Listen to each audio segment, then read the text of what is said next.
il faut éviter les flirts. C'est quoi les flirts? Les flirts, c'est tout ce qui est préliminaire, qui n'est pas forcément intime, c'est-à-dire qui n'est pas forcément sexuel. Aussi longtemps que c'est pas encore arrivé là-bas, on est encore dans les flirts. Donc les flirts peuvent être physiques, mais les flirts peuvent être aussi en termes de communication. Et majoritairement, c'est les flirts en termes de communication là qui envoient les flirts physiques plus tard. C'est de là que le désir naît. Tu n'as pas envie de tomber dans quelque chose. Tu commences à savoir, tu as porté quoi? J'ai porté quoi là, mon ami? Tu es dans la douche? Non, actuellement je me lave. Est-ce que tu as oublié de dire à quelqu'un, j'ai chanté? Et quand tu dis à un homme qui te veut, je me lave, quelle est l'image qui vient dans son esprit? Mais c'est une image qui n'est pas religieuse du tout. Il imagine un corps dénudé, il imagine une personne avec des rondeurs, il imagine un teint bien ciré, il t'imagine même en train de soulever le savon quand il tombe, et le monsieur en train de faire un haut mental. Est-ce que quelqu'un me comprend? Et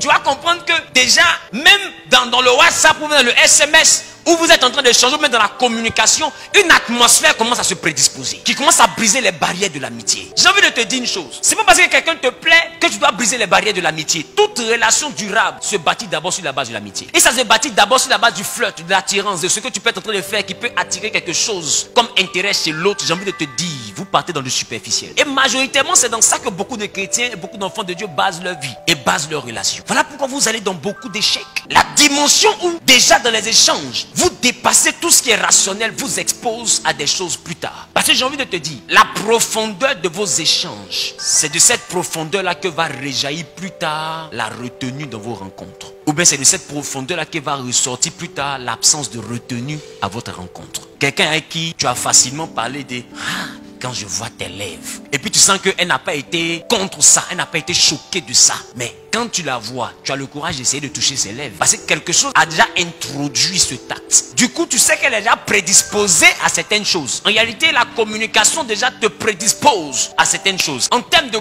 communication, ce sont des choses déjà qui commencent à établir une certaine atmosphère. Vous allez comprendre avec moi que ce message n'est pas un message chrétien. Ce message concerne toute la création. Parce que tout le monde souffre de ça. Tout le monde est pillé. Tout le monde est volé par le diable. Peu importe ta religion, le diable ne regarde pas en qui tu crois avant de te voler. Dès l'instant qu'il te fait tomber dans ce piège-là, il est déjà capable de te voler. Donc il vole des musulmans, il vole des bouddhistes, il vole tout le monde. Les mystiques là, c'est eux-mêmes, ils volent même pour les tuer même. C'est-à-dire, eux-mêmes là, ils leur donnent 100 millions et puis ils leur prennent 10 milliards. Là-bas, c'est l'arnaque même au niveau. Qui me comprend? C'est-à-dire, il leur donne 10 milliards et puis il leur prend 4 générations. Tout le monde est pauvre là-bas. C'est-à-dire, c'est des étoiles qu'il a avalées. Regarde l'arnaque. Et toi seul tu es riche. Mais après ta mort, tout le monde souffre. Amen. Regarde l'arnaque. Donc eux-mêmes c'est pire même. Pour nous là, on peut se débrouiller. Amen. Mais dans tous les cas, le diable est un voleur. C'est ce que la Bible dit. Donc, déjà dans la dimension du flirt, en termes de communication, quand tu veux éviter certaines choses, déjà tu sais que le monsieur là et la fille là, elle présente déjà des symptômes de quelqu'un qui est capable de te plaire. C'est vrai que tu n'es pas encore totalement convaincu, mais déjà quand tu regardes là, tu sais un peu le modèle qui te plaît. Tu connais le modèle qui peut te plaire. Non, il y a des causeries, il faut éviter. À des heures, il faut éviter. Tu dors? Non, je dors pas. Et toi? Je dors pas aussi. Tu fais quoi? Je pense à toi. Et toi? Bon, j'étais là comme ça. Mais il y a mon cousin à côté de moi. À 23h, c'est causerie comme ça vous faites. Quelqu'un qui tu ne veux pas coucher, tu causes à lui de 23h à 3h du matin. C'est veille de prière. Si on t'avait eu de prier toutes ces heures-là, tu allais dire non, tu es fatigué. Mais tu as téléphone sur tes oreilles comme ça, tu es couché. Quand tu téléphones, tu mets sur le coussin puis tu te couches dessus. Après, tu prends, tu te déposes. Tellement causerie, si tu prends un pied, tu mets sur le mur. Qui a déjà vécu ça dans sa vie? Oh, les moments forts de ta vie de péché, hein. Les moments forts de la vie du péché, hein. C'est ça, hein. Et quand c'est comme ça, dans ce genre de causerie qui a trait au flirt, tu sens pas le temps passer. C'est une causerie où tu peux faire 4 heures, 5 heures dedans. Mais majoritairement, ça commence dans les débuts. Quand la personne t'a pas encore découverte. Mais tu vois que plus tard, quand le mystère de ton voile est déchiré, ces causeries-là commencent à être réduites en termes de durabilité. Jusqu'à disparaître totalement. En réalité, c'est une phase d'attraction. Ne te laisse pas amadouer par quelqu'un qui est disponible parce qu'il n'a pas encore couché avec toi. S'il est disponible, même s'il est disponible pendant 4 heures, 5 heures du temps, sache qu'il n'est pas disponible parce qu'il a envie d'être disponible. Il est disponible parce qu'il a envie de te convaincre. J'ai envie de te dire, si Satan venait à nous avec des cornes, personne n'allait le suivre. C'est parce qu'il vient déguisé en ange de lumière que des gens le suivent. Donc, le plus grand gourmandiseur, c'est le plus grand lover. Il a dit, remarque, les gourmands qui ont failli te tuer, ça a commencé dans des loves, mais d'une dimension tant Jamais tu te demandes, est-ce que tu n'es pas devenu Blanche-Neige? Parce que le monsieur là, il te prend, on dirait que tu ne dors pas sur la terre. Quand il cause lui, je me sens femme. Quand il n'était pas là, tu te sentais quoi, homme? Pourquoi tu es mauvaise comme ça, Nina? On peut ne pas aimer sa propre vie comme ça. Parce que tu aimes entendre des choses agréables. Mais c'est vrai, parce que même la religion dit que dans les derniers temps, les hommes ayant la démangeaison d'entendre des choses agréables vont se fabriquer une foule de docteurs sur leur propre désir. C'est-à-dire qu'à un moment donné, quand la vie te matraque de plusieurs coups, tu as besoin d'entendre des choses agréables. Ces choses agréables te donnent le sentiment de revivre. Mais j'ai envie de te dire, c'est aussi la raison pour laquelle Satan passe par ça pour t'envoyer ailleurs. Parce qu'il sait qu'aucun poisson ne voit un maçon pour avaler. Il n'y a pas un poisson qui voit un maçon et puis l'avale. Premier jour, tu le rencontres, il vient, il ouvre la portière. En plus, il est galant. Oh, le monsieur, il est galeux. Quand il va finir d'avoir ce qu'il veut là. Mais il faut sortir rapidement, on est en retard. Sa première nature est passée où tu sais pas. Vous savez pourquoi j'ai tendance à parler beaucoup aux femmes? Parce que toute relation commence par l'approbation d'une femme. Aucun homme ne blague une femme. La femme accepte même avant de venir à ton rendez-vous. Si la femme dit non, mon ami, c'est non. C'est là à ce moment-là, je dis, il faut croire. Si elle a dit non, hey, mon ami, c'est non. Je te dis c'est non. Parce que tu ne peux pas la forcer. Quand une femme dit, il m'a brutalisé là, parce qu'elle peut crier. Elle peut faire tout ce qu'elle veut pour que les voisins viennent. Mais si il remarque là, elle ne crie pas fort. Faut pas filmer. Faut pas filmer. Si tu es crié vraiment, ma chérie, faut crier. Tu n'as pas regardé les films d'horreur où on crie, ah c'est beau. Tu n'as jamais vu ça. C'est comme ça qu'elle crie. Non. C'est peut-être qu'il y a une partie d'elle qui veut, mais une autre partie d'elle qui essaie de résister. Voilà pourquoi je parle beaucoup plus aux femmes. Mais ce message s'adapte aussi aux hommes. Le flirt. Il y a une erreur que beaucoup d'enfants de Dieu commettent aussi, même étant dans des fiançailles. Et pour ceux qui ne sont pas enfants de Dieu, étant dans le copinage. Qui se retrouvent souvent dans des endroits à huis clos, des endroits un peu à l'étroit, où une intimité est capable de se développer. Et ils s'adonnent à des jeux d'attouchement. Ça, c'est la dimension où le flirt devient physique. Non, on ne va rien faire. C'est un bisou seulement. Tu la vois aussi. Hein? C'est un bisou seulement. C'est un bisou seulement. Pour toi, c'est un jeu. Mais c'est dans l'amusement que Kabila enseignait sa maman.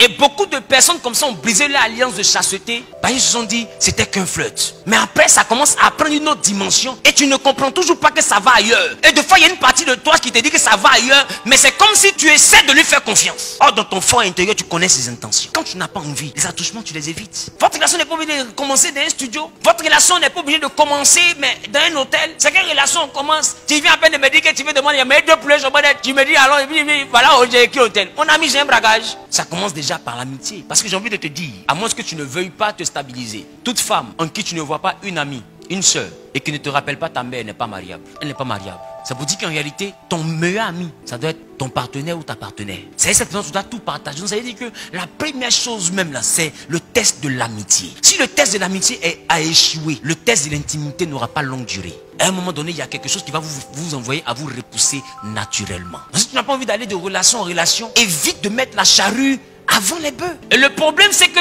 dans certaines relations, vous cédez au chantage affectif. Tu as tellement peur de le perdre que tu essaies de le laisser te toucher un peu quand même parce que tu te dis quoi?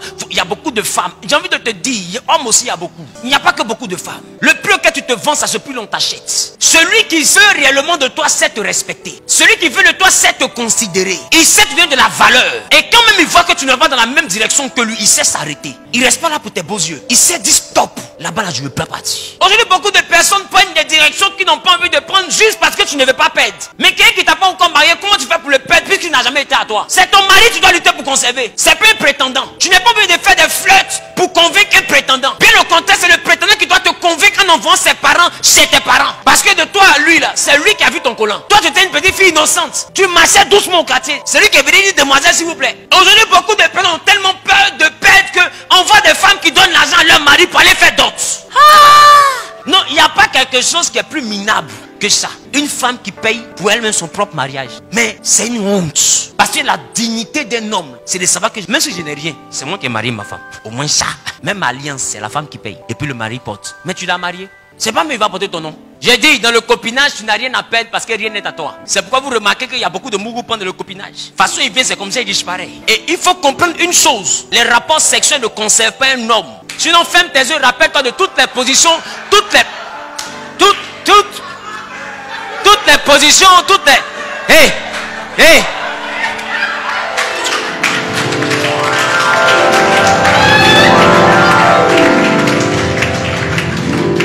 Alléluia.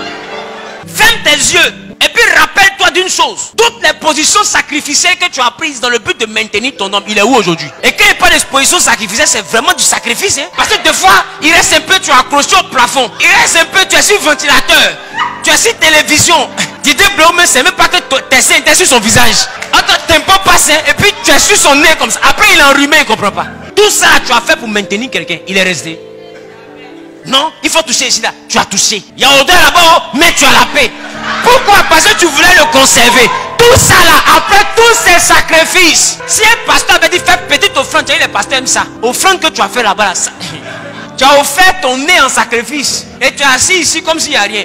Mais tout ça c'était pourquoi? C'était pour conserver quelque chose qui ne t'appartient pas. Non, il faut que je sois soumise. Tu peux être soumise à un gars comment? On est soumise à notre mari. Celui qui t'a pas encore marié, il ne faut pas qu'il t'emmène. S'il veut la soumise, femme, soyez soumise à vos maris. On n'a pas dit soyez soumise à vos fiancés. Dans les fiançailles, on s'assoit et puis on s'entend, mon ami. Je te dis ma direction, tu me dis ta direction. Quand on s'est entendu, tu vois que je suis ton modèle. Ce que je pense là, c'est ce à quoi toi tu penses. Ou bien tu veux m'enseigner comment on va penser ensemble. Quand on a fini, parce que deux personnes marchent ensemble sans être convenues d'avance. Quand on finit ça, quand on se met devant Dieu, Dieu dit maintenant celle-là, ce n'est plus ta camarade.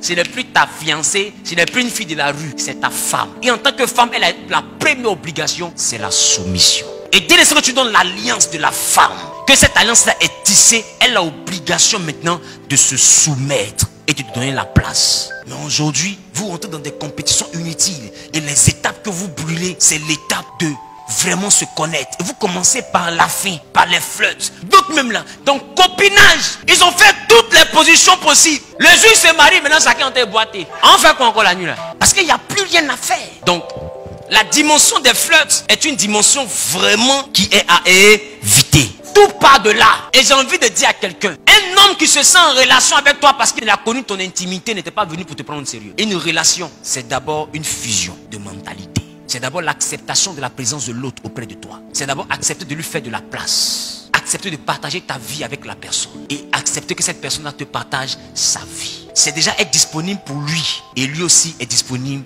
pour elle. C'est déjà supporter les douleurs de l'autre qu'il a bien pu endurer durant toute sa journée. Tu deviens l'épaule sur laquelle cette personne-là pleure. Tu deviens l'oreille attentive qu'il écoute quand personne ne veut l'écouter. Donc une relation, c'est beaucoup plus profond qu'un gémissement. Voilà, c'est pas une relation, c'est un ébat. En bon français, on appelle ça ébat sexuel. C'est pas une relation. Et pour ça, là, tu n'es pas obligé d'être en relation. Avoir des ébats sexuels ne signifie pas être en relation. Or, votre problème, c'est ça. Vous dites que dès l'instant que j'ai un ébat avec une personne, nous sommes en relation, il me doit fidélité. Il te doit fidélité quand tu es sa femme. Parce que tu ne peux pas demander fidélité à quelqu'un qui ne t'appartient pas. Sur quelle base?